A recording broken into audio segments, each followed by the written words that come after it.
Hello? Hello. Just taking photos. Okay, welcome everyone to what is going to be a brilliant panel discussion. Before we begin, I just want to thank the team at Made by Many, especially Tallulah, wherever she is, for hosting us in their space tonight. Tonight's event is part of Mud Talks, a conversation series hosted by Mud Australia, a ceramic design brand founded in 1994 by Shirley Simpson in Sydney. This year, we're really proud to celebrate 30 years of creative thinking, making, and connection through craft.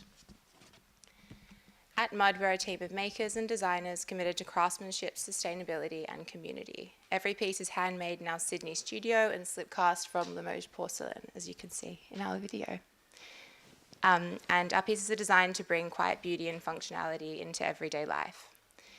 In the lead up to tonight, we've had the pleasure of collaborating with students from UAL's London College of Communication on a series of material-led projects. These have come to life throughout London Craft Week with installations in our Marylebone and Islington stores, and then through this conversation. My Talks brings together artists, designers, and thinkers to explore the ideas shaping contemporary design. Phenomenology in practice invites us to consider how sensory and emotional experiences that are rooted in materials, place, and time can create deeper connections between people, objects, and spaces. I'll now hand over to Lucy Sanderson, a multidisciplinary designer and senior lecturer at London College of Communication, who fosters equality in environments through material-driven, spatial, and visual projects. Lucy's work is deeply engaged in post-digital discourses, and we're so grateful to have her lead tonight's discussion. Thank you. Thank you, everybody. Welcome. So we're joined by two wonderful practitioners that I feel are benchmarks in how we approach phenomenology in practice, and translating that into contemporary art and design through historical, social, cultural, and economic discourse. Discourse. We've got Larry Achiampong, multidisciplinary artist, and has just launched a new book, author of a book called If It Doesn't Exist, Build It, which we're selling today. We have Abe Rogers, who is the creative director and founder of Abe Rogers Design. I wanted to start the talk with a quote by Jean-Paul Sartre, from their book Being and Nothingness, that was written in 1943. Phenomenology is a description of the phenomenon, exactly as it appears, as it reveals itself to consciousness, and as it's experienced. So I'd first like to start by thinking about materiality and meaning. So Abe, I'm going to start with you. I want to open the discussion and think about how materials shape how we humans connect with objects, environments, in non-human worlds and virtual worlds. So Larry, maybe you can jump on the virtual non-human worlds. I'm thinking of the Maggie Centre, and I'd love to hear about that process within your practice. I think the materials are amazing. Sorry. Hi. Thank you for being here. I think Larry's doing digital. I used to be called Analog Abe by Lucy, so I think it could possibly be why you're doing digital. I'm quite old school. And I think that takes you to materials and the tactile nature of materials, and how we can leave our fingerprints on materials. And I think there's something really amazing about handing things that have been made by someone else for, in some way for you, even if you are just the temporary owner of that object or the temporary user of that thing. There's this crossover, kind of made by the hand to be touched by the hand, that kind of sensuality. And within that tactile nature and sensuality, there's a notion of haptics, this non-verbal communication that comes through the story of the person that has crafted this object. When we designed Maggie's in the Royal Marsden, which opened just before COVID, Maggie's is a cancer centre that receives people without appointments. It's not medical as such, it's more about social support. The hospital makes you impotent, Maggie's empowers you, as we believe and see it. And with people who have had suffering from cancer, who have been through a lot of chemotherapy, they become very sensitive to cold materials. So it's that kind of tactile moment is really important. So we try to, everywhere there's a touch point, we try to make from wood and different woods. For example, we have in our Maggie Centre in the Royal Marsden, all the door handles are hand carved. So they become little sculptures. Door handles are referred to as door furniture. So these almost became door sculptures themselves. And they create this moment of interaction between the hand and the user and the object as you kind of caress it to open it. And the amount of responses that we got from this very simple intervention from the users, who often sufferers, was very, very positive. So it kind of humanizes the experience of visiting the building. I think in the same building, the exterior is all made from terracotta in Italy. It's extruded in the same factory. Some of it's bent. But to reveal its true nature, we worked with an illustrator called Finelli, who created tattoos in the industrial process, so you could see the clay through these tattoos. Kind of, again, these marks of the hand that are passed. And then I went out personally and kind of hand glazed all the lighting, but hand glazed quite purposefully, imperfectly. So you had kind of drips running down them. So you, again, got this sense that this had been made for you, for the person that is there. So there's this story and this presentation. And I suppose it's these kind of, these tactilities of the glaze, of the raw terracotta, of the timber, that become so important. And in fact, everything in this project we did was hand applied, handmade, hand painted, hand finished. Even the fenestrations on the glass, the markings were painted by again Finelli, with these kind of hand markings, so you don't walk into the glass. Also, the healing discourse around the space. Maybe you can talk a little bit about that, because I always felt that was something that's so rare and something that's unique within all Maggie centres, and how you intuitively know how to navigate a space, because there's, the large kitchen table that you can join and kind of engage with others. I mean, I think when you go into a hospital, you lose sight of light and day. The risk is monotony. You're continuously waiting and queuing and stressed. So for us, the first starting point of designing a kind of healing space is to work with the circadian rhythm and to kind of bathe the visitors in light. And within Maggie's, we kind of developed this notion of the third carer, which is how, if the doctor and the nurse is your primary carer, the family, the friend, the secondary, how the building can care for you. And the positive experience. It is said that if you can see a tree through your window in a hospital bed, you need 20% less pain relief. And that means 20% less medicine consumed, 20% less medicine produced, 20% less medicine paid for. So it has an amazing knock-on effect once we start to really consider this. And then we have biophilia, the power of the plant and the human and the garden. In our Maggie Centre, we worked with Pete Ordorff, who grew plants all around the views to interact with. And then I think what Lucy says about the self-navigation. In Maggie's, you have no signs for toilets, so you ask people where the toilet is.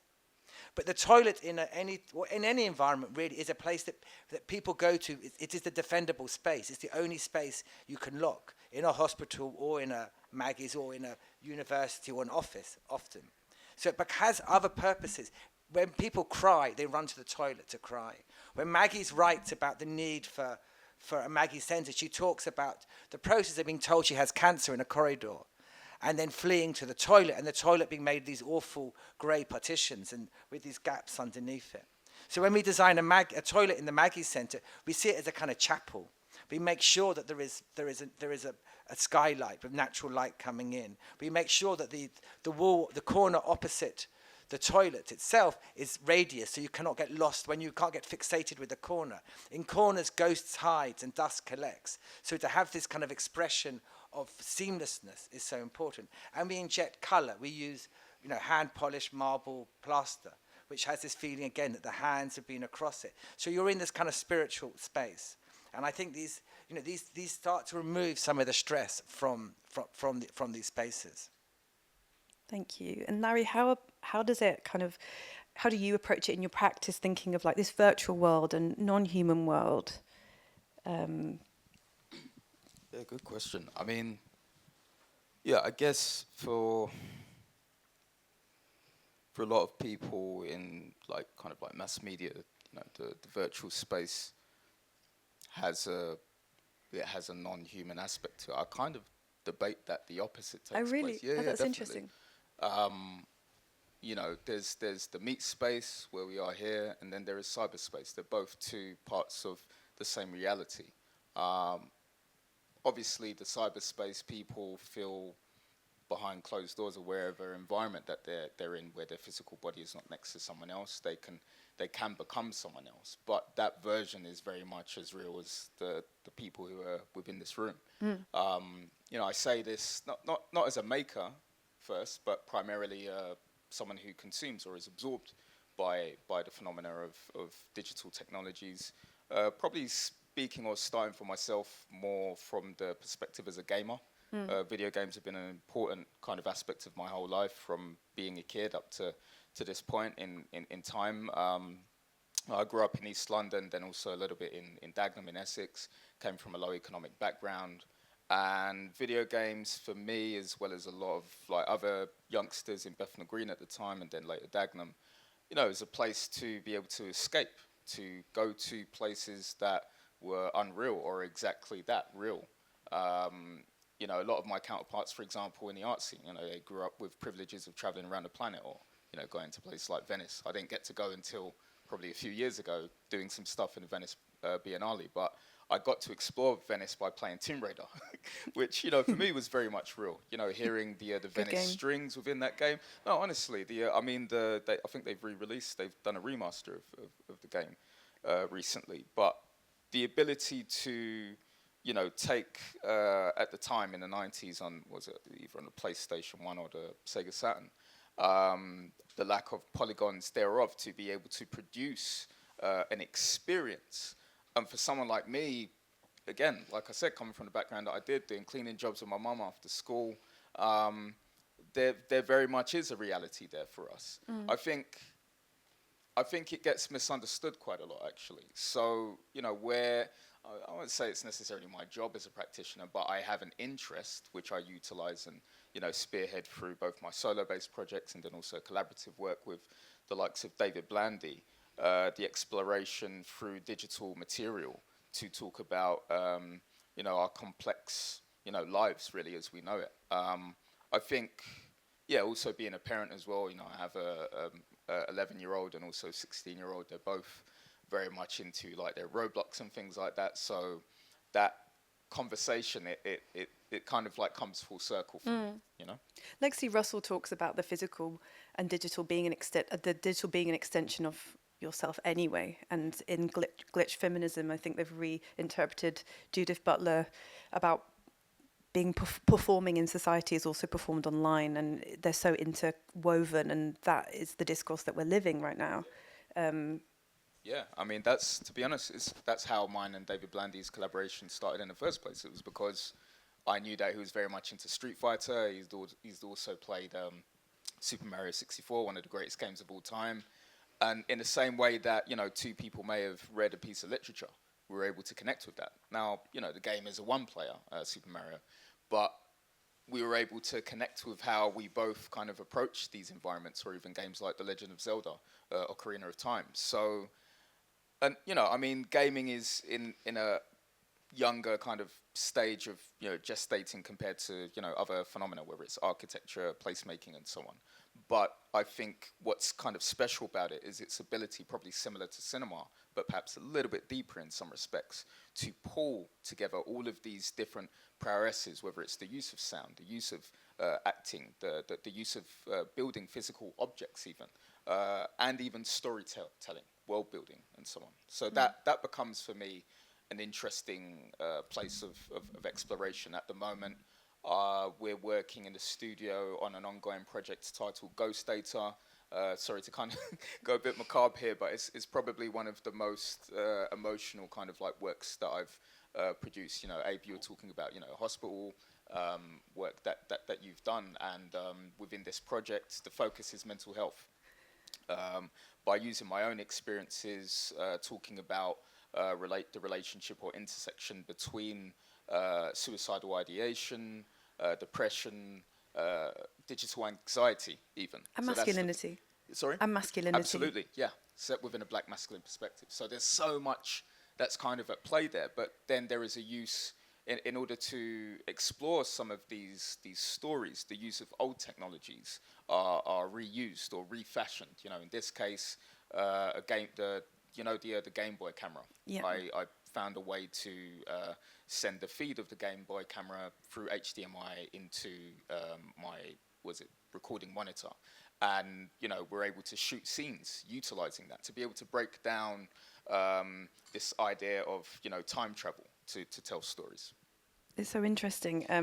Just to sorry, go on. Just to go back, what you were kind of mentioning on health and bringing. I mean, there's a huge amount of work going on where the gaming is being taken to places with people with cancer who need to escape the hospital, because when you're stuck in the hospital for particularly for months on end, there is no escape. So the idea that you can go, I mean, swimming with the dolphins, or you can go for these different experiences, more than watching a flat monitor, going on something which is really all encompassing. And it goes back to this sort of haptic, tactile, non-verbal communication on a journey. But I think there's also quite a lot of stuff they're doing with dementia in the same directions, and kind of just bringing us back to our memories and how we can jog our brain. So it's this same tactile experience, and this idea of reality. But we are it's all reality. It's all wharfs of reality. There's not reading a book is not taking away your reality. It's going into a different space, but be it in your head or in your heart. What he said. And then kind of moving on to like the role of time and how time, how change memory, duration, and how you experience art and design. 20 years ago, you could have made a film about black masculinity and mental health issues. And it's really interesting to see where we're living and how, maybe you can talk a little bit about like how the current societal understanding of black masculinity and about mental health really allows this as an important topic, and this wasn't something that could have been discussed in the kind of public zeitgeist. Yeah, no, sure. I mean, in a lot of ways, I think there's still quite a way to go. For example, we have the Donald Rodney show, an incredible show that happened at Whitechapel, closed about a week ago now, I believe. And Donald Rodney, rest his soul, he passed away decades ago, and spoke a lot about, his experience with disability, as well as, talking within a perspective of black masculinity. For myself, I'd wanted to not necessarily realize a project per se, but talk about some of these issues because of how important it is to my life. I don't think with mental health, even if one is in a space of great depression, that all of a sudden, there's kind of after that. It's your life. It's it's the journey. And if I'm already making work that's kind of like bringing up big conversations, then important conversations. Yeah. Why am I not kind of turning that on myself and asking some of these questions? And on an intimate level, I'd say the experience of the pandemic really kind of like put me in that environment of it's time. I'd lost friends during that time under tragic circumstances, but related to mental health, and I realized, even with my own kind of like trajectory building up as a practitioner, you're doing these things, you're talking, but maybe there's space again to bring that kind of like intimacy onto a deeper level where we're going further into the digital age. So that took time for me, but I guess also it was necessary for me to build my technical kind of like vocabulary. The ability to work with sound. I score the soundtracks for all my films myself. I'm involved in the writing process. Hold the camera. I'm not that I need to control everything, but I'm interested in how different things work. So the technology that we use, the cameras that we shoot with at the moment, we're using, was it the Sony A7S? Mark III, because it allows us to shoot in low light in such a beautiful way, and even within low light, there's quite a beautiful kind of granular, field with the camera. So time becomes its own actual medium that takes place within the work, as far as I'm concerned. Sometimes I shoot loads of material, and only a part of it will be used, and maybe the rest of that material will be used later on. So, in order to tell these important stories, I had to think about relationships on a cross-generational level. My relationship with my dad, and then also that connecting thread between myself and my son. Seeing his experience or what I witnessed as a parent of some of his experiences regarding depression, and kind of facing that again with myself. I felt it was just really an important time to do that. And the pandemic, of course, it exposed a lot of things for societies around the planet. And in some weird ways, I think there's regressions that have taken place. But I think there was also an exposing of injustices of sorts. And it just felt for me, it was almost as if I was being spoken to on a kind of spiritual level. It was necessary to really go there. And that's where I see, for me, the practice in terms of the future. And, hopefully kind of continuing to permeate beyond gallery spaces. I think there was definitely an exposing of the injustice through COVID. We really saw, there's the beginning idea that everybody got COVID, but it's not. People got COVID who lived next door to each other. People got COVID who didn't have the luxury to stay home at work. People got COVID that were in economically challenged environments, and it also saw birth to an epidemic of loneliness. And loneliness now in the UK it kills more people than obesity. I mean, it's a huge element, and anything we can do to kind of try to provoke social interaction on different levels, whether it's through a kind of digital community or physical, is really imperative. And using this kind of tactile nature or haptics in the kind of broader sense of the word, I think is a really important part of that, because it's all humans that we feel and can be touched. And I think the role of time plays an important way as to how people engage with that kind of work. So I guess I'd like to ask you both, where you've produced projects and because of the context, because of the historical moment, political moment, people are re-engaging with the work in a different way. Can you think of something? Yeah. I can't help but think about what Keir Starmer said yesterday, and that direct, it's almost like rebirth of Enoch Powell. The Rivers of Blood speech that Powell kind of said, he's a Conservative MP, for those of you who may not be in the know, but spoke a lot about, the UK becoming a place of strangers as a result of migration.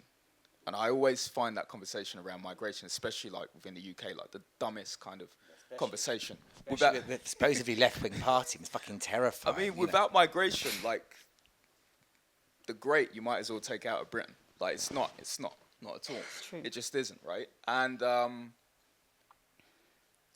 hear someone within what was at the time, previous to him coming into the Premiership, being the party of opposition, speak with such a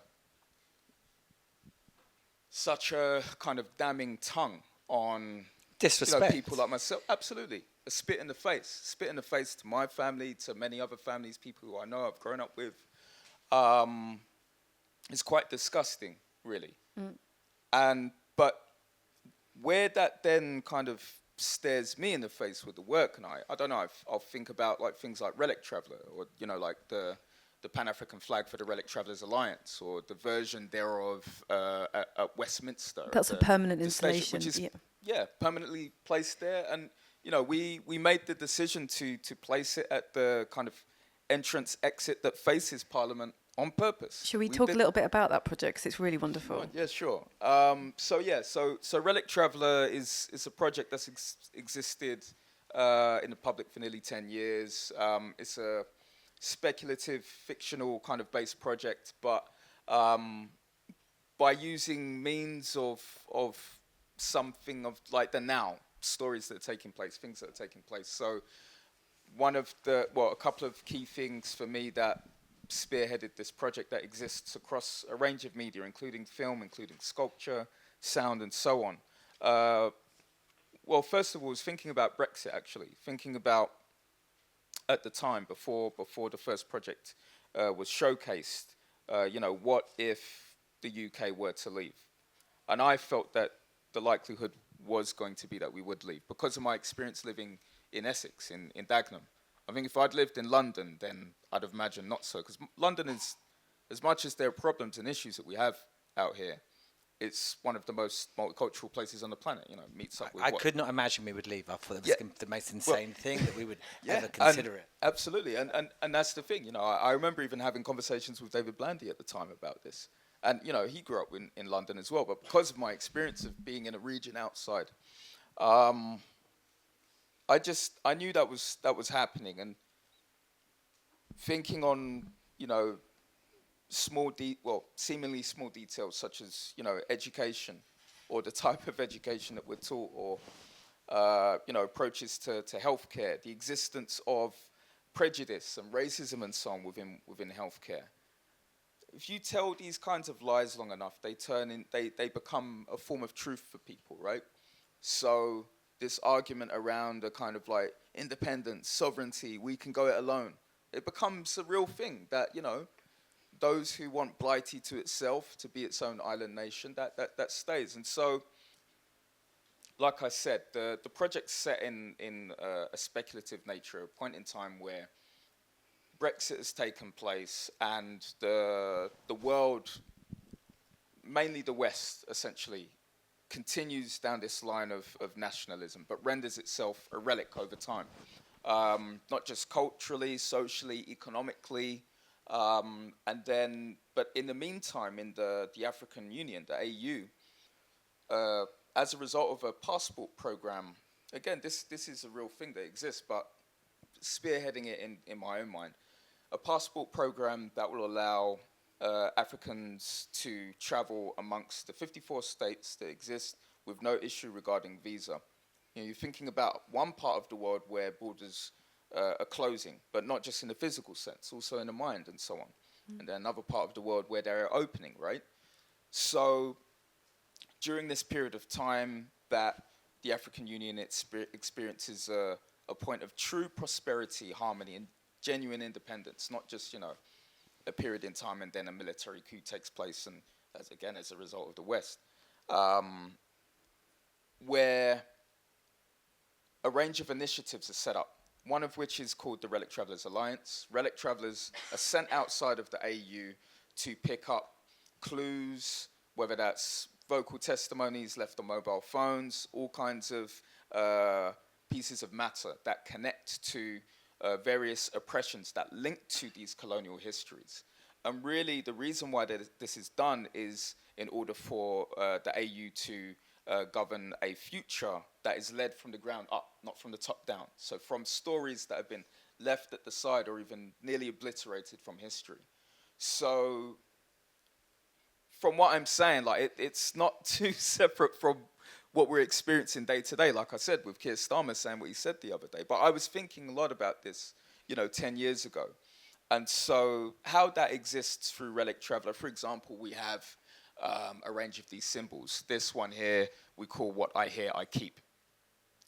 There are 8 different Pan-African symbols that exist, each of them utilizing Pan-African colors and evoking different relationships. Black in relation to the people, yellow gold in relation to prosperity and a new day, green in relation to plant life, resources, ecologies, and red in relation to struggle. And so when we come back to talking about the roundel at Westminster, that was a very important moment for, not just for me with the practice, but also to have a conversation in a way that hadn't been heard before. Now, with a lot of my projects, I love kind of getting geeky with history, as you've heard me talk about, Relic Traveller, and there's so much more. I can't, I'll take up all the time, but when I was invited to work with Art in the Underground, we'd already done a project prior, a couple of years before, just before the lockdowns had happened. And when I was re-invited to create something permanent, almost straight away for me, I thought about, Parliament. But then I began to think about, histories regarding Pan-Africanism. And also the very first Pan-African meeting that took place with Marcus Garvey, I believe in 1904, was in Westminster. But there's no plaque that exists for that. What a surprise. No, of course not. Definitely not. So in my mind, I thought, well, what if this roundel can become that plaque? What if it can, do you know what I mean? And for me, that's the beauty of imagining, of world building as a creator, as an artist, to be able to insert possibilities that deserve to be there, that should be there, but are just glossed over or covered over and so on, It's so interesting thinking about place and context and how geographical location changes how we experience art and design. So how can artists and designers respond better to places their work lives, thinking about the physical and digital environments? I mean, we have to, our job is to build context or universes. I mean, to take us to transport the consumer of the space. I was thinking the Jungle House in Thailand could be an interesting one for you. Yeah, well, I mean, we've just done an exhibition on Wes Anderson in Paris in the Cinematheque. And, you go into this very second-rate Frank Gehry building, and it's quite, the building itself is quite clunky, and you get to this space, and we've made the space in 5 shades of red. And we've taken it very much kind of inspired by Wes's kind of cinematography. So it's full of all these kind of panned angles as you pass through. And so people, when they're passing, the humans in the space animate the space. And so there is, you're creating your own universe without a context to an extent. So i.e. that could be anywhere. But you go into this space and you fall into this world, and you really feel like you are not in a regular space. You feel quite transformed. And we met with Wes there the other day during the exhibition. And then suddenly the audience was like, well, we're already in this weird universe. And now the main character of the museum is here, and he's in it. And he's kind of animating the space. And it was like that kind of museum thing where the object becomes alive. And, there was this, no one was really talking, but there was just this kind of energy of flapping. So I think this way that we can really, we can create an identity and move, move the audience into the space. It becomes like an installation, and we kind of learn this from artists more than from designers. Creating these kind of uniformed experiences which are punctuated by the contents of what the exhibition is. Or I think you're talking about the Jungle House. Well, I was going to talk about in Thailand. Yeah, Jungle House I think was in London. The Thailand is Wonderfruit.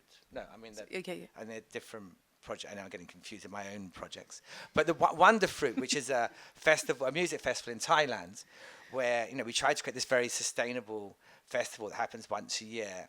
And there, we talk about time, but there you go. There's a lot of mind-altering drugs. There's a lot of music. It's 24 hours a day for 5 days on the trot, and time becomes totally abstracted. At certain times, it moves faster, at certain times slower. Some of this is because of mind-altering drugs, but other stuff is also just because of the programming of the sounds and activities and food and smells. You've moved yourself into another place, so time is really altered. And then we really play with the design into always kind of to encourage this state. You're in a different universe. You're in a different principality. The normal rules don't necessarily exist. So we try to make everything so reversible that when it's finished, things kind of melt back into the ground. But then you forget about termites, because then termites come along, and this is Madhu in Australia, who I think probably know lots about termites, but they come along and they eat all of your work. And so, you go back the next year and you're expecting to find an installation that you did the year before, and it's gone. The termite, even things floating in they cross over. We don't use cement, so even our brick structures get, they fuck them up. They come from underneath and they really disturb the bricks, and you have to go back and relay and try and get everything to be obedient. So you're continuously fighting with the time of nature, the time, so you have one hand, this time of Wonderfruit, which is abstract in its own essence because of the festival and because you're kind of, mornings become nights, nights become mornings, everything gets a little bit confused. And then you've got nature, which is always growing. Nature never, ever stops.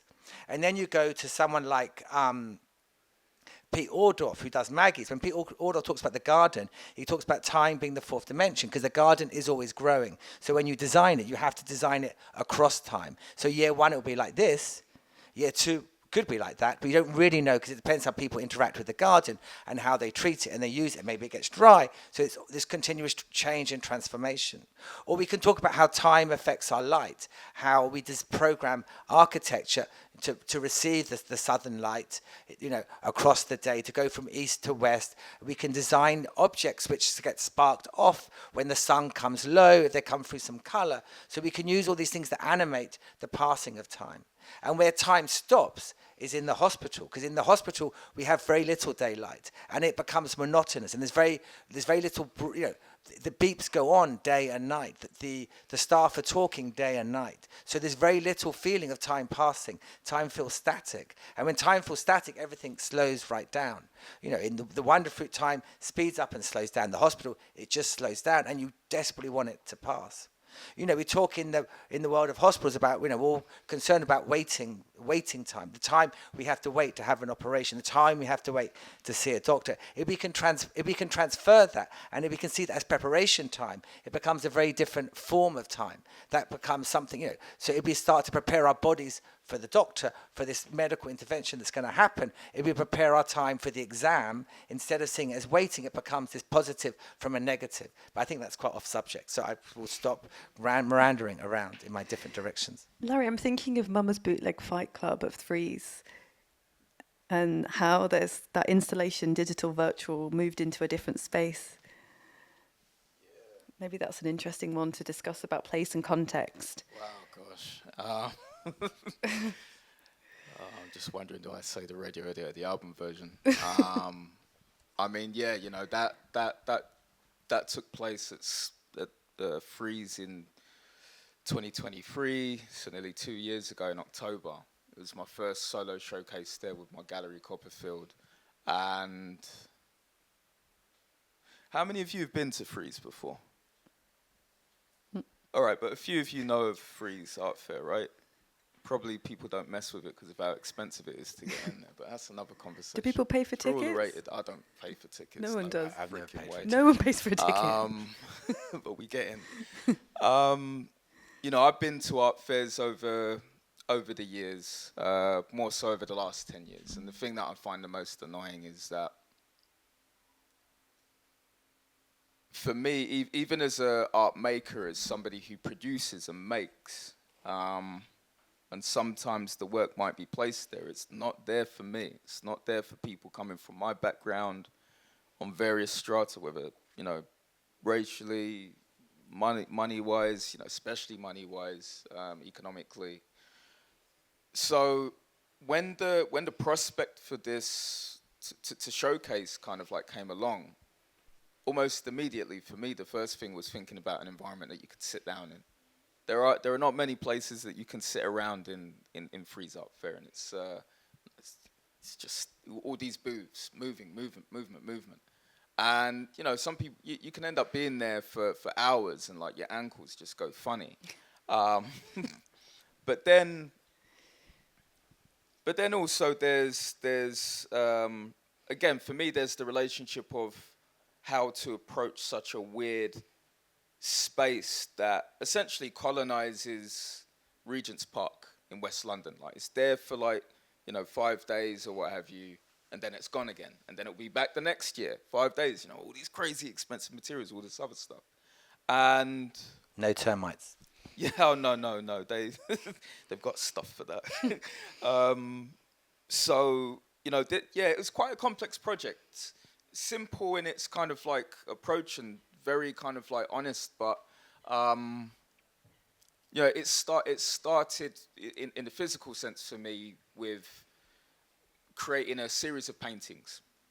So Mama's Bootleg Fight Club, the title, it refers or kind of creates a reference to my mother, who grew up watching films, a lot of cinema in a place called Kumasi in Ghana, where both of my parents are from. And they would create their own kind of like makeshift cinemas in spaces where they would put drapes and have projectors playing, a lot of like Hollywood films, Hong Kong cinema, action films, Bollywood, and so on. And my mum brought this love of cinema to the UK, and and I grew up watching a lot of similar material as a result. And through that point in time, video games were becoming popular. Um, but when thinking about video games for me, I also think about whilst there's a great phenomenon with this, there are issues regarding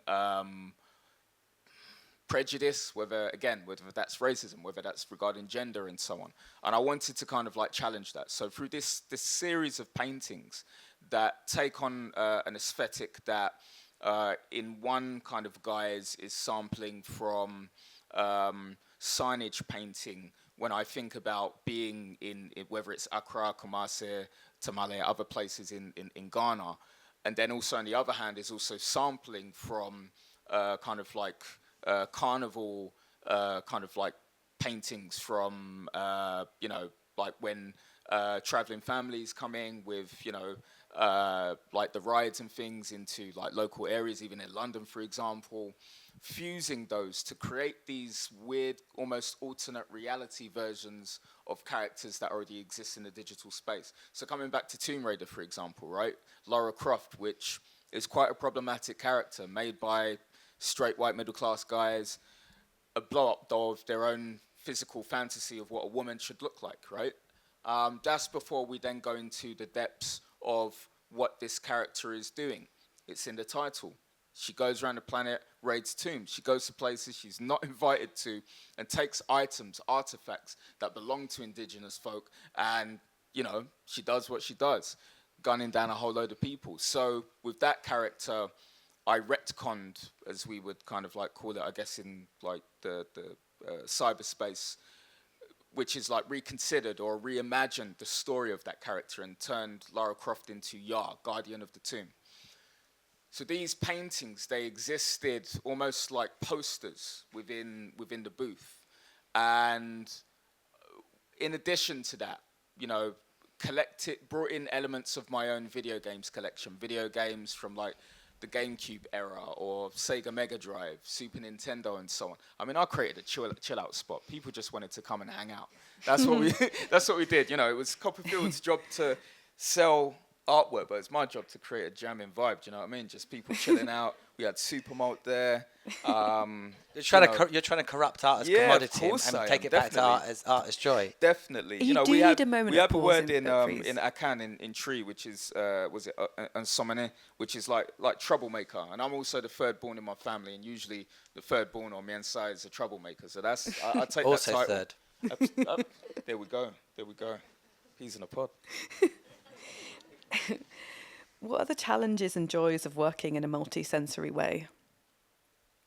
I mean, the challenges are creating. I think multi-sensory work leads to kind of this level of social engagement, and the joy is when that works and when it brings people together, and whether they're jamming in freeze rather than looking at art they can't afford, or in Thailand, we worked on a commission which was a kind of kissing bench, which was designed to provoke people to kiss. I mean, we created a whole voice which was saying, with different people from around the world in different languages saying, "Kiss me.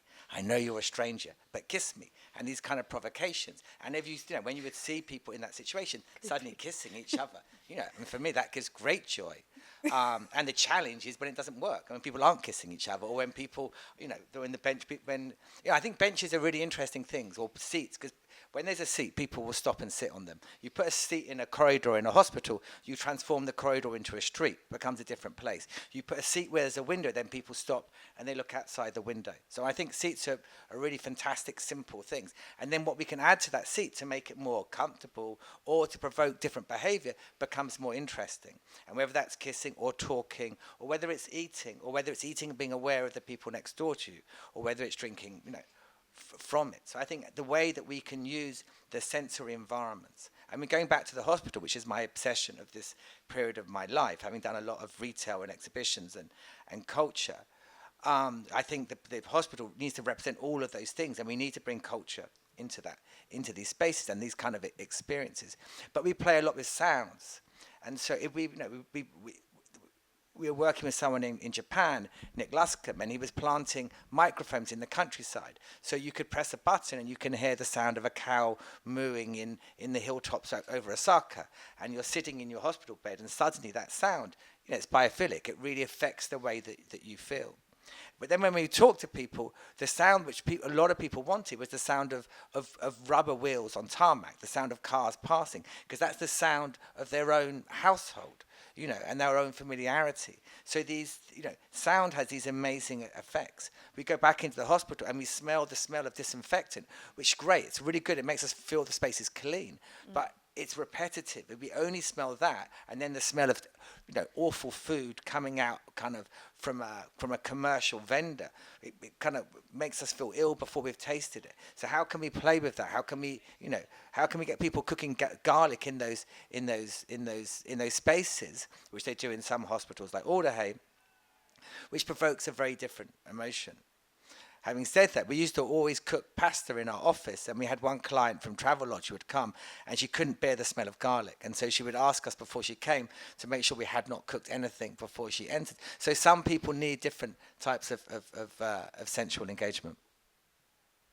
I mean, sound and scent is so culturally ingrained in us. I lived with someone who was Ghanaian, and we lived in a warehouse similar to this, and when it would rain on the roof, she would always say to me, "It sounds like Ghana," and I could only experience that secondhand from her like legacy, and the same with scent as well. It's so culturally profound.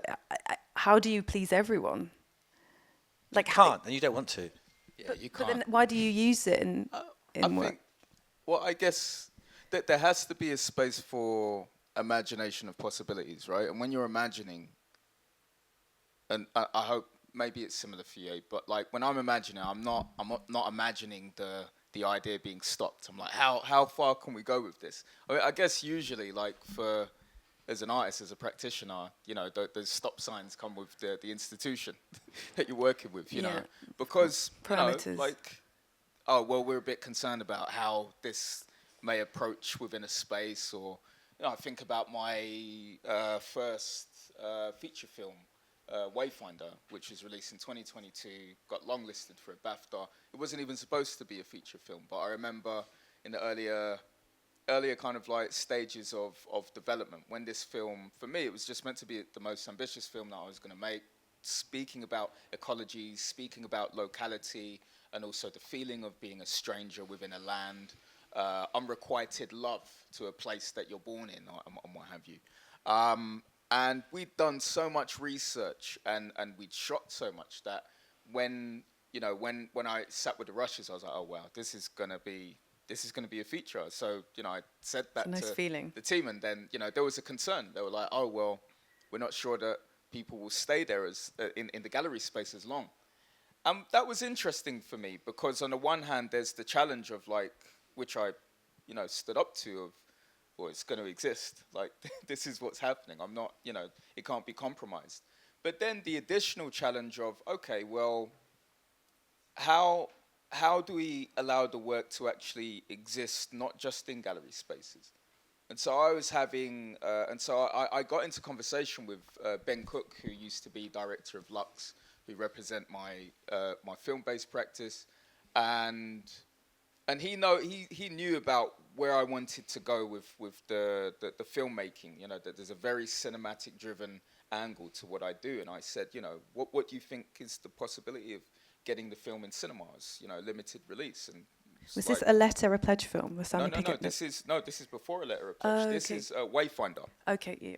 Yeah. So, and he went away. He had some conversations and made connection with the people at Verve Pictures, which was amazing, because that then allowed the ability for the message to, again, like I said, not simply just sit in a gallery space. I think galleries are amazing in that you can, if you get the opportunity, or sometimes the budget even, to really challenge what a space can be from what it perhaps isn't or what it hasn't been. But the problem with an institution is in the word, right? And I say this again from the background that I come from. There are loads of folk that I know that won't go to galleries. Okay, but then how do we create the work anyway to connect with said people, right? How can we use other additional functions? So that opportunity for the work to exist in the cinema, and then also later on, as a download, you can purchase this and own a digital version of the film. That became for me even more important a proposition than the showcase within my first major solo. That was great, but it was about how does the message continue to be pushed out there in a similar way that a book exists. Do you know what I mean? Literature, the physical, tactile. But we're talking about blurring boundaries in a way. Blurring boundaries, what the gallery is and what it can be, and how we can make it a home for many people rather than just a space to buy art. Blurring the boundaries of what Frieze is and what it does to make it something which has more social value, has more social interaction than it does, and blurring the boundaries of the work so it can escape the gallery, can liberate the gallery, and end up in your living room, on your TV or projector. But going back to the earlier question, for me, what's really important is to fail. And I think too often we're too scared to fail, and we pre-edit our work so it cannot fail. And I think if the film is too long, I'm not saying that your film was too long. If it was, that's fine. It's an experiment. I mean, we've all sat and watched plenty of incredibly long art films, which sometimes we enjoy and sometimes they send us to sleep. But that's really important, that experiment. It's really important that we push boundaries to the point that things snap or explode or don't set. We poured floors in Selfridges that never set. It was not good for us commercially, but we had to kind of get there in order to discover where is the point that we're not floor layers. We are designers and trying to corrupt process. So I think this idea of timid and being not brave enough to take risk is really something we need to demolish. We need to arm the next generation. We need to really encourage this state of everything is possible, and the worst thing that you can do is fail, and failure is quite cool. Yeah, I agree with that, but I still think that, institutions are problematic. I think. But institutions are problematic partly because they don't let us fail. Institutions don't want to. They don't want to take risks. They don't want us walking up ladders. They don't want paintings falling off the wall. That's precisely my point. So then, how do we continue to make the work in the same way, actually, that someone like big up Elijah, by the way, good friend of mine, brother, based in and grew up in Leighton. We come from a similar background, and we made art. We made art as kids where we were not taken to gallery spaces. Again, this is the important point. Like, I think the gallery space or the museum, it has its place. Don't get me wrong. I'm not saying, bun them, F them, whatever. But at the same time, I say as somebody who comes from a culture where we tend to be ostracized or we tend to be gaslit or our stories tend to be utilized, where do we create spaces for ourselves where we can continue to thrive? In a similar spirit and vein that my mother did, watching these films growing up in Kumasi.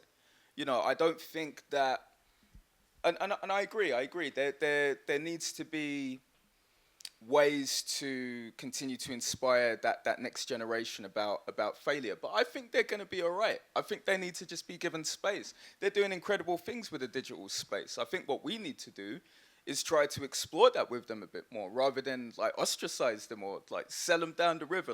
You're not really getting down with things. Well, we were young once, and we were also misunderstood for some of the things that we were exploring at the time. Hey, get me wrong. I have a 24-year-old who's an artist queer artist in Manchester, and she's doing fantastic stuff. I'm really not saying, but I think what I am saying is that we need to encourage this failure, because the computer makes things very easy to be very perfect and very clean, and I think that in itself is a risk. You think so? Perfection. I think perfection over editing is a disaster. What we spend so long worrying about millimeters But when the problem is much bigger than that. I'm not talking about within the virtual world. I'm talking about when the virtual world comes out to the physical. I'm talking about there is I see a lot of work which is fearful of risk. Not in the, and I see a lot of really interesting artists turning their bedrooms into galleries and inviting people in, so the gallery becomes a very blurred space. For me, I find that really, really interesting. But I think perfection is an incredibly important thing, but sometimes we need to let go of it. And the computer generates this anxiety where we spend hours editing a design or an art without checking that the artwork actually works. There, for me, that becomes problematic. We need to do things in the physical as well as the virtual. I love where this is going. What constitutes to you an artwork working, though? What constitutes artwork working is when it fulfills the ambitions of the artist. And I'm all for an artwork not working. I'm all for taking the risk. But what I'm not for is over editing, because I think we lose the soft pencil. And for me, the soft pencil is the way that we express our deepest feelings and emotions. And a very hard pencil that we're going, it loses that fluency, it loses that embracement, it loses that pouring the paint down the stairs. It goes as it rolls along. For me, that is exciting and embracing and expresses our feelings. Getting lost for days, tacking, I think can be problematic. I think that's happening. If you look at a practice like Daniel Braithwaite Shirley, incredible practitioner that is talking about trans experiences, queer experiences, using gaming as a function, and storytelling and world building, role playing, but creating her own kind of space with that. And that this is before the interest that has come from institutions. It begins for her within I completely agree. Don't get and I think that the thing is, there's what I love within our conversations that we have is there's a grime within it. There's a filth within the residues of the digital space, quite the opposite to, as you're saying, the sheen. I do see what you're saying, though, definitely. I think there's an issue of where people kind of force down an avenue of trying to make things like perfect or what have you. I feel like we have that within each generation, though. Yeah, I'm not saying this generation is doomed, but I've seen really, really interesting work come out of this generation. I'm incredibly excited and inspired. I suppose we're talking more about risks of different process, and we're talking about the importance of risk and the importance of striving for something to create a perfection which is beyond its ability. You're talking about the work that stays inside the computer. I'm more talking about when the work comes out of the computer, which is, and playing with those things. I'm talking about the importance of the tactility in the raw space and allowing the materials to breathe. And I get, when you describe the kind of grime in these pieces, and I know her work a bit, I totally get that. For me, that is fantastic, and it's completely risk-taking, and it has its own total kind of tactility to it that I absolutely adore. So I'm not saying that this generation. I'm definitely not an old white man saying this fucking generation is doomed. I think this generation is fucking super cool, and I see amazing things. But I think the computer, as well as giving us these opportunities, has its own risks. And maybe this is more I see when, within architecture that I sit very close to. More I see when I look at the screens of students in spaces. They just get this notion of getting lost in this pursuit of perfection. And sometimes it's good to fuck up the perfection. For me, it becomes more of a level playing field for, again, like I said, people like me coming from a place where, monetarily speaking, we have nothing. We don't have much. If you look at education, for example, art or creative-based kind of levels of entry to higher education, that door's being shut, right? So the digital space allows that type of opportunity for people coming from similar backgrounds. Without that, there's even more trouble. So that's why, for me, I find that is very important. And I get what you're saying. I do, of course, there are these problematics, but I think, anyway, I feel that there's more of a positive outlook and also potential for those whom the door has been closed to. People have to pay for the equivalent of a mortgage to study nowadays. It's crazy. Do you know what I mean? Whereas if you have the space of the digital, if we think about the dissemination of essays, learning and things are totally different 20 years ago to now. You had to travel to certain galleries, whether locally or even across the planet, to be able to get that material. Now there's so much stuff that we can access. So I think it's a give and take. Yeah, completely. And the computer opens a billion doors. I'm really not being anti the computer. I'm being anti over editing, which I think is a very different thing. I mean, we go and see, we're anti the institution, sure, but we go and see Ed Atkinson at the Tate Britain, and that is such an extraordinary journey, and the language that he uses, I find, the way that these every caption is written in completely the first party on these very, very personal journals of his, of his looking at death and the floor opening up and consuming us, and this play between the digital and between the virtual and the physical, I find really fascinating. Yeah. I mean, look, I studied at the Slade a few years ahead of him, and so I know him. I know the work. Many others who he's worked with. There's interesting approaches again with that, but I find that interesting where you then talk about over editing. I think there's over editing with that work. There is crazy sheen with that. Come on now, if we want to get into that depth, let's talk about that, because and then also on a monetary level, we're talking about a straight white middle class dude. I know. Do you know what I mean? Like it's. Place that alongside Daniel Braithwaite Shirley. No, I get that. I knew the risk I was taking bringing that up. But I thought, fuck it, I'm going to take the fucking. I'm going to fucking take the fucking risk because I get what you're saying. I thought, fuck it, we're talking about risk, so I'm going to take the risk. No, I appreciate that. But I think there's a. But that's the point that I'm making, right? Like, and that's where I give props to people like David Blandy, even though he's straight white middle class, right? Yeah, that hacking approach to making. It's not been given the time. It's not really been given the space until it becomes flavour of the month. Do you know what I mean? There's a problem, and that's why I'm talking about the institution in the way that it exists. It likes to choose when it wants to pick, not listen to what's taking place, listen to what's going on. But no, I mean, that example was not the best one, but yeah. I mean, sorry. No. I was going to say. I want to open the floor up, but I just want to ask one more question to a bit of a Q&A. Are there any new materials or technologies you're excited about for creating more sensory experiences? Just kind of home it back a bit. The human. I think the human is the most exciting material to make sensory experience. To get back to, we need to create around the human, through the human, for the human, and for the non-human and for the animals that are around it. But I think it's getting, rather than being reliant upon something dropping from outer space, we have, the materials are here.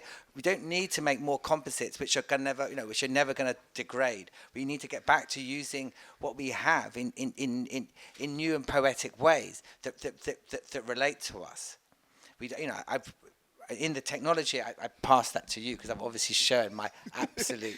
I was going to say I agree with you. Actually, I agree with you in that respect. And one parent to the other. I think it's in seeing growth and stages of like generations and the sharing spaces of that, but also sharing with one another as technology evolves or the newer generations begin to connect with that even more. Like, my kids call me an old fogey, but like I still try to absorb myself within these environments with them, and I guess like look at multi-dimensional aspects of what these spaces can offer. So we've been doing this for a couple of years on and off, and there was a bit of a break because of the pandemic and everything being closed down. But I take the kids to orchestral renditions of video game soundtrack kind of performances. So you have the likes of the Royal Philharmonic Orchestra playing sounds from like Elden Ring, or sounds from I don't know, God of War or Hades. Like taking the culture of something that you wouldn't assume is that big of a deal, but it is world building for someone in their home, and then taking them into an environment where they're not likely to listen to an orchestra. But if you tie that in with this thing that has a relationship with what they're into, right? To me, that's the interesting thing. It's the crossover. And that's for me, that's what I think is exciting for the future for artists. Not this paring down of, I'm a painter. Come on, like, what are you? Like, what do you really want to do? Is this just paint? Like, I mean, there's loads that we can explore. So I think blurring the boundaries and creating these kind of moments of intersectionality is absolutely essential.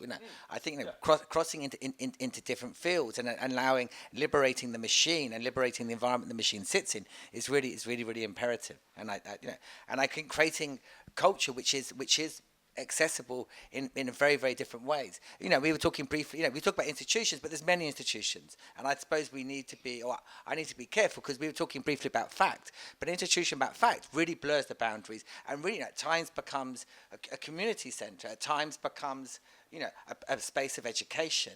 And it brings people, it brings the schools in different ways. We talk about when Alexander McQueen, to go back to take Britain, but when Alexander McQueen photographed what it was, 900 kids across the school in the same ages. Suddenly, all those kids appear in Take Steve Britain. McQueen. Steve McQueen. Sorry, I'm confusing my McQueens. Right. It happens to me. And that blurs the boundary of what the institution is, because suddenly it becomes a place that your portrait is sitting in there alongside Turner. Yeah, I mean, in that same breath, I think about a space like Innova, which is based and built on the understanding of learned knowledge, right? Exactly. So back in the earlier days, late 80s, early 90s, their main drive was publications of artistic practices. So the likes of Donald Rodney, for example, without the existence of Innova, I would debate actually that his showcase likely wouldn't be happening at Whitechapel, right? But Absolutely. This approach to the archive in a manner that would allow someone like me even to be like, oh wow, like this exists down the road. I can read about artists, young black artists or women artists, queer artists, that they're alive, not simply just a Mondrian or a Matisse or whatever. They got their thing going, but they actually exist. Contemporary artists. Yeah. Bringing that towards you. But I think that they're special in terms of what they do, right? Hopefully there can be more of that in the future, but I think also, we have to challenge that, and we have to, just as much as we praise Challenge that, and we have to also encourage bring in it. Absolutely, critique to that space. Let's open the floor up to a Q&A. Does anyone have any questions for our wonderful panelists? We've got a roaming mic. Okay. Hang on. Let's get a mic. Not more provocation. Yes, I like that. Thank you. Okay, so coming here this evening, I was thinking a lot about this Finnish educationalist I once had a conversation with, and she talked about how her approach and her sort of what she was putting out to the world was phenomenological education. So, and it just struck me listening to everything that's been discussed. Not even talking about further education, talking about education that is like everyone has, right? That's the provocation. That's where the change, the future can. And with this phenomenological type of approach to teaching, then those silos and those boundaries and those sort of access points and the democracy and so on grows, because it's just within the system. I was just going to put that back over to you guys. Thank Do you you, think Jenny. That, yeah. I mean, we could think about like neurodiversity as well in that education sphere, and that's such an integral part of particularly like the British education. It's ignored, and now there has to be a shift. Look, and if any of you have kids that are doing their GCSEs, like big shout out to you all as parents. Big shout out to the kids. Like, our eldest is doing their fifth or so exam in. They got about another 21 to go. That's ridiculous. So much. That is ridiculous. I find the approach, like education in this country, primary school is amazing because there's all kinds of play and whatnot, although it's being ringed by the government and art is being pulled out of it. But by the time you get to secondary school, people they are being institutionalized. It's a prison. You're clocking in. You're doing this. It's time to go to. Oh no, you've got to get back up again. Oh, now we're getting ready for exams. So, the approach to education, the challenge thereof, which is coming through alternative measures, as you're saying, is a beautiful space. It's a beautiful space to even see kids learning in ways that, some of us elders would have taken perhaps a little longer. To kind of do. I think about a talk that I did last week, even at the Bartlett. Janine Francois, who works there, director within urbanized spaces and environmentalism and such. invited me to talk about the practice, and we upset the space because it's not that kind of space that, you know, we would have these conversations around world building and video games. We had a station of 5 video games set up for people to play, music, DJing, all of that stuff. And yet that institution historically doesn't do that. I know this because I studied down the road at the Slade, right? So that future comes from the ability for humans, and certainly humans that have been pushed from the periphery, right, with that potential of technology to upset it. Yeah. Thanks for what you said. As a white middle class but very neurodiverse boy, you know, I took my O levels twice. I passed one each time and failed pottery twice. So, you know, I get that. And the education system was not designed for me. The only thing I learned was how to argue and to fight, because I didn't kind of fit in, and I had to be loud. But we are seeing changes, and we do see we are seeing forest schools come out, and things are different. You know. Yeah, but also there's the whole thing of the food schools going on now at primary, where they're teaching everything through the garden. They're teaching them to count using eggs. They're teaching them to biology through looking at the creatures. I've also got friends, kids doing GCSEs, and it's fucking nightmare, you know. And the whole way we educate to pass exams rather than educate to learn about life, it just is beyond my mind as someone that's quite neurodiverse. We need to learn from experience. We can only learn from experience. You know, physics makes sense when you take a piece of wood and you break it, then you start to understand. But to do it through dry numbers at age 12, I mean, what the fuck? It's never ever going to penetrate anywhere. You know, the whole system is designed around 78% of the population. The other 20-30% of the population is left orphaned, you know, to discover things. And that's what, that's why I brought up the Alexander McQueen project with, Steve McQueen. Steve McQueen. I like to repeat my mistakes, please. I'm helping you out. Thank you. The Steve McQueen project, because I think it's very, very transformative to people's potential, what can be. What was that role model that brought you to art from your, when you were talking earlier about, following your working with your mum cleaning floor, there must have been some moment, something which was transformative to that experience. You're absolutely right. Lucy and I were talking earlier about formative experiences of being in school and the potential to be able to go and talk and present. And I spoke about going to a school off Globe Road in Bethnal Green called Globe Primary, and writer who's still alive, Michael Rosen, came and presented poetry and would read to us and did that over years. Like that, what that did for me was transformative.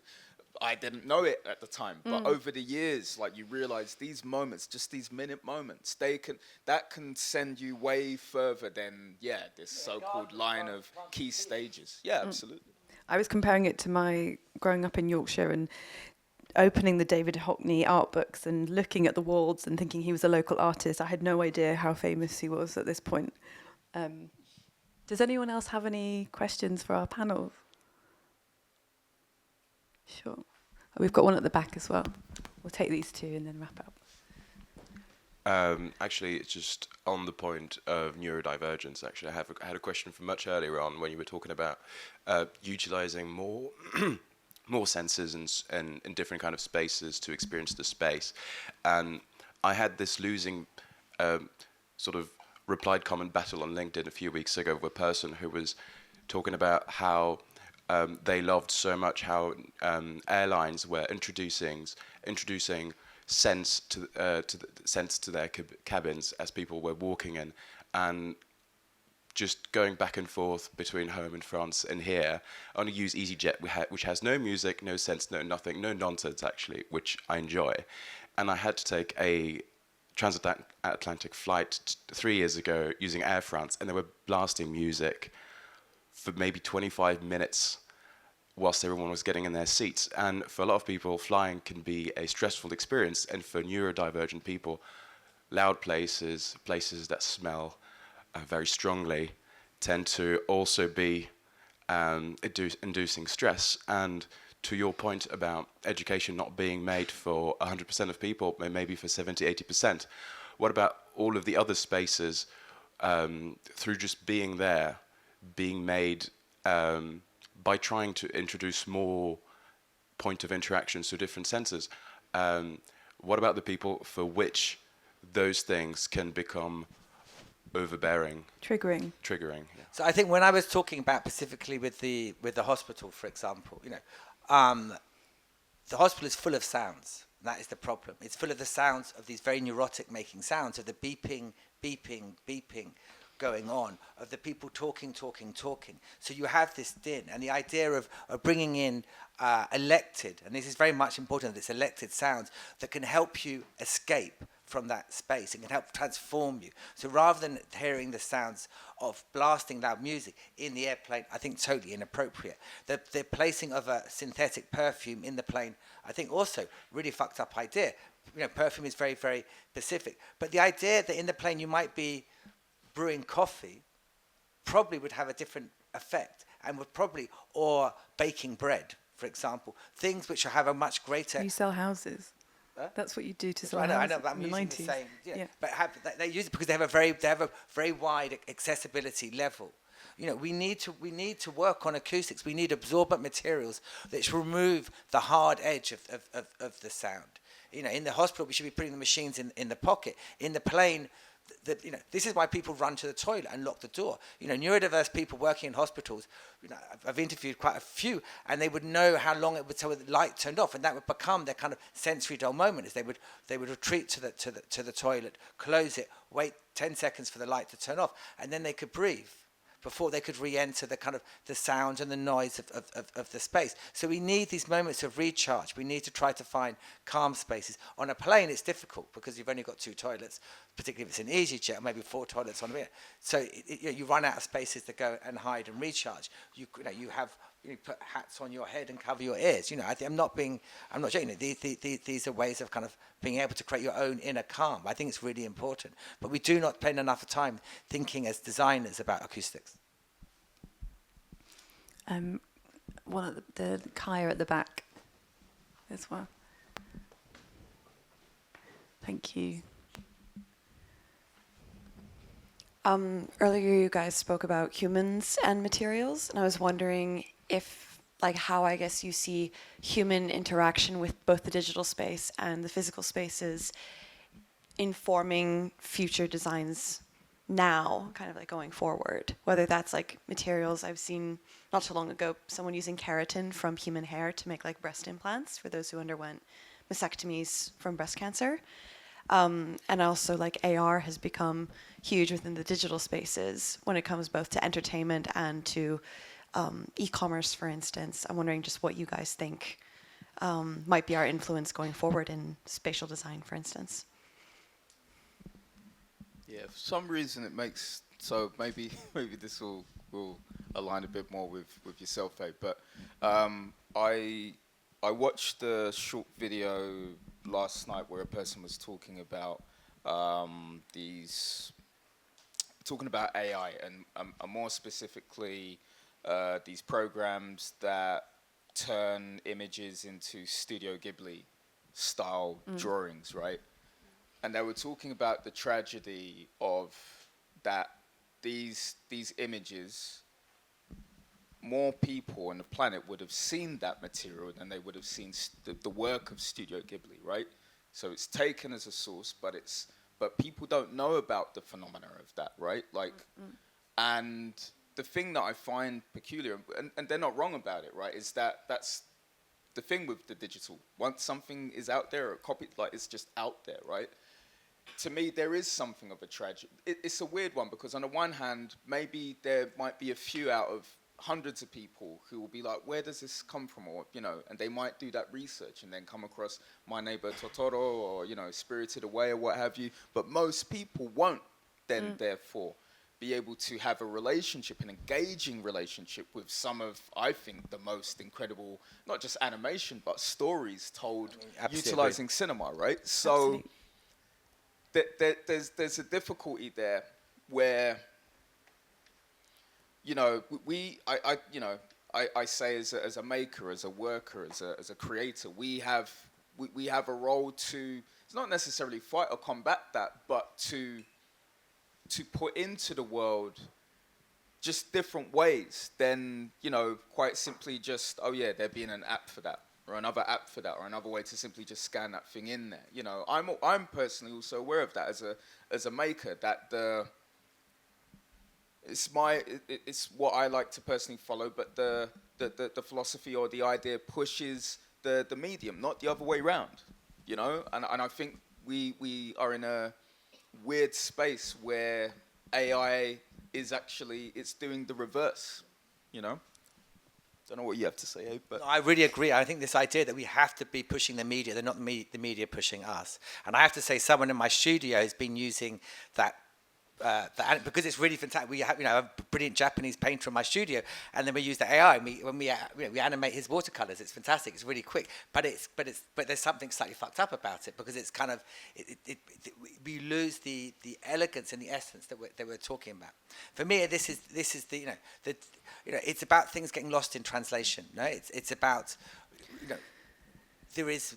it's about losing the sense of where we're going and where we're taking something.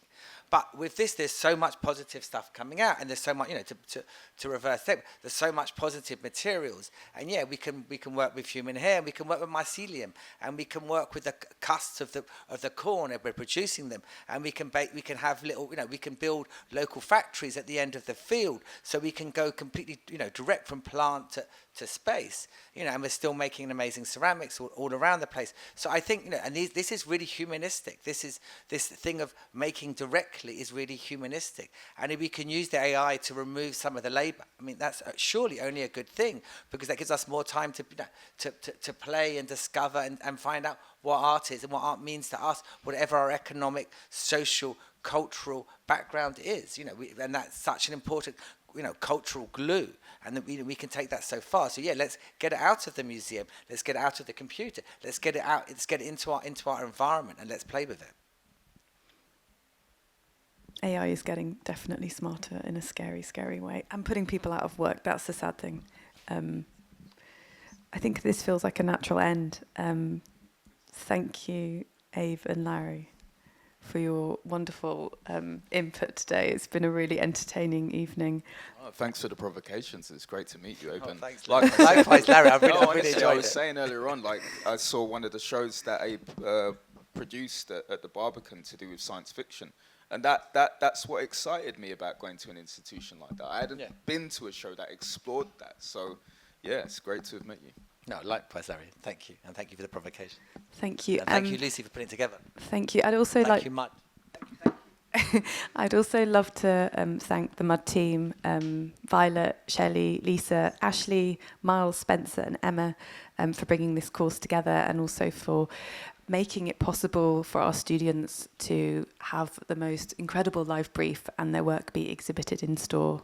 That was such a wonderful project, and we are so eternally grateful. But it's been a wonderful evening. Thank you, everybody, for coming.